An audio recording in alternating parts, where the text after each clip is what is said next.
May dalawang dilubyo o katakot-takot na nagaganap ngayon sa Pilipinas.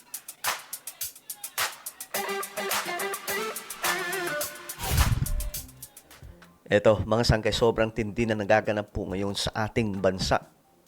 Biruin nyo, may El Nino na nagaganap ngayon sa ating mundo.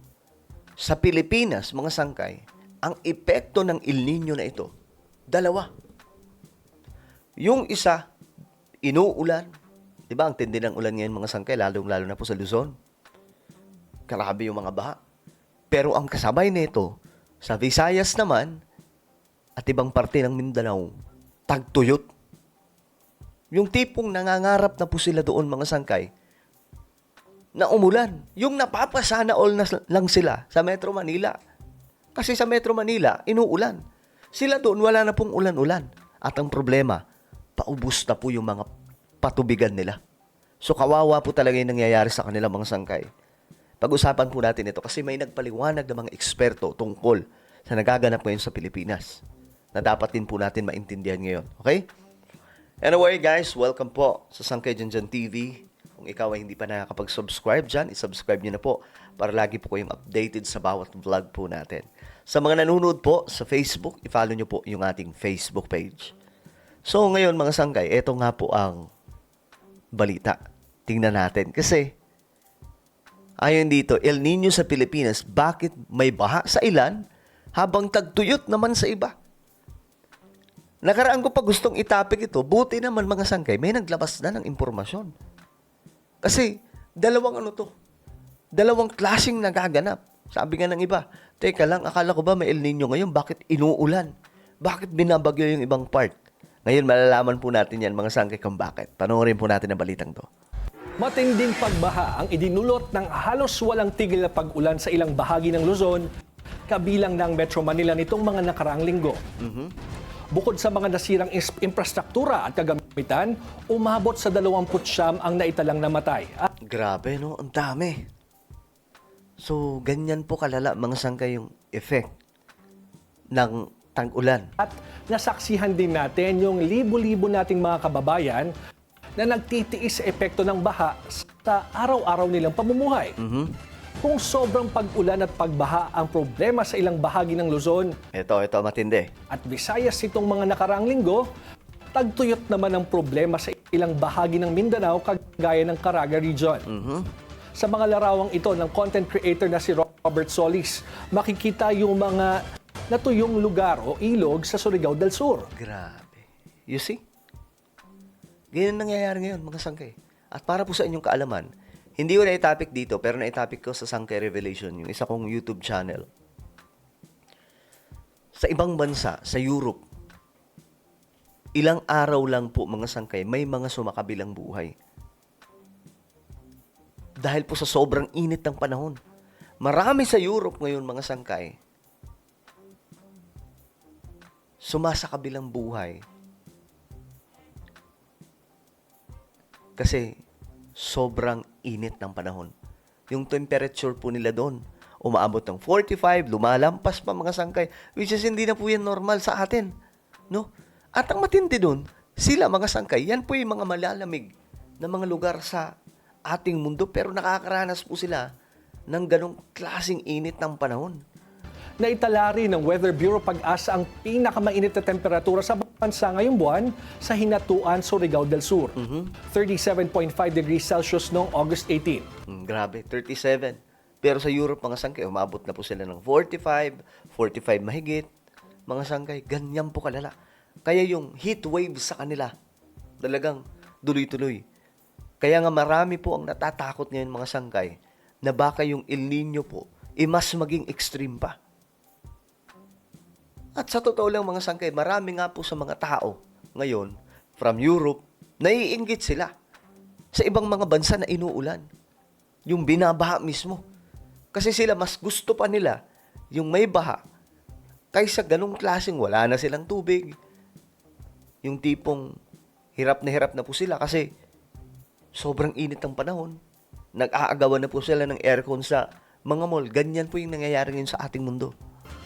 Kung may El Nino, bakit naman extremes ang nararanasan sa magkakaibang bahagi ng bansa ngayong August. Ang El Nino kasi ay hindi nangangahulugan na wala ng ulan sa buong bansa. Yan, maganda to mapaliwanag. Kasi napaliwanag ko na to dati pa mga sangkay. Bagamat pinapataas ng El Nino yung tsansa ng below normal rainfall ayon sa Pag-asa, maaari pa ring makaranas ng above normal na pag-ulan sa ilang bahagi ng Western Luzon dahil sa epekto ng habagat. Sa katunayan, ngayong August, sabay na nakakaapekto sa bansang iba't ibang weather systems.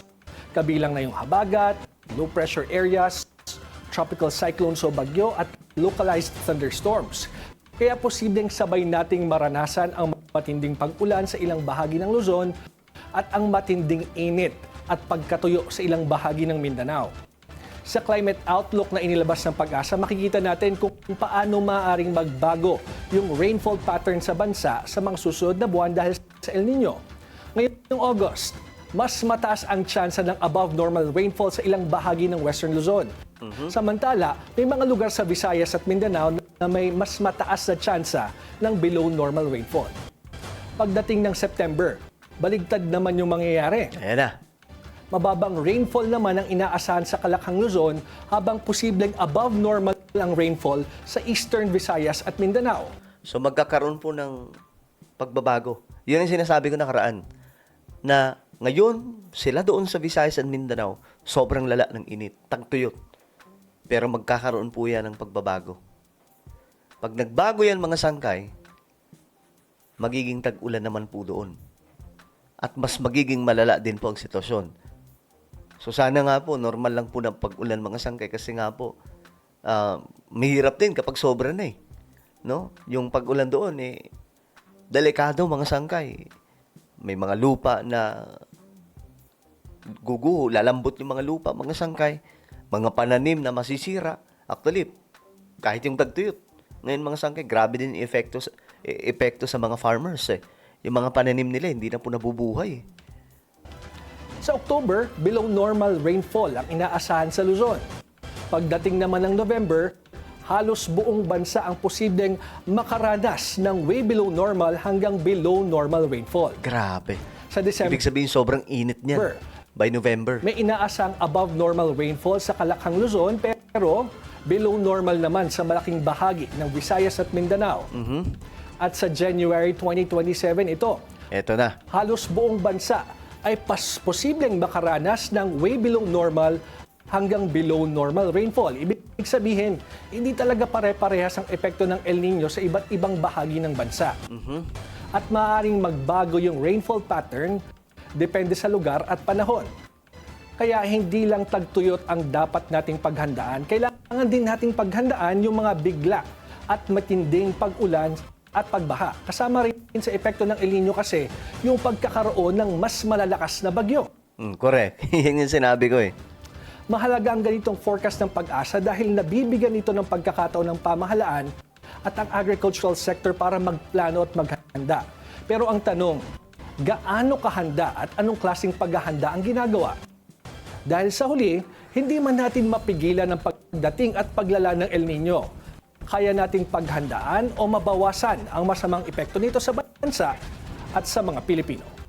Correct, mga sangkay. So, ayan po, yan ang magandang tanong. Paano paghahandaan? Ngayon, yung mga lugar sa probinsya, talagang grabe po yung init ng panahon. Pero mababaliktad po yan. Magbabago. Ang Metro Manila, ang iinit. Tapos, ang probinsya naman po, mga sangkay, ang titindi po yung ulan. So, talagang abnormal na po yung panahon natin. Dahil din po mayroon pong El Nino, kaya ganito po tayo mga sangkay. At sa totoo lang, mas malala po yung epekto sa ibang bansa kaysa dito sa atin. Pero para sa atin, malala na po yan mga sangkay. No? Well, ano po ang inyong opinion? Comment down below. Meron tayong YouTube channel. Ito po ay Sangkay Revelation. Hanapin nyo po ito sa YouTube. And then, kapag nakita nyo na, i-click nyo po yung subscribe, i-click ang bell, at i-click nyo po yung all. Ako na po ay magpapaalam, mag-iingat po ang lahat. God bless everyone.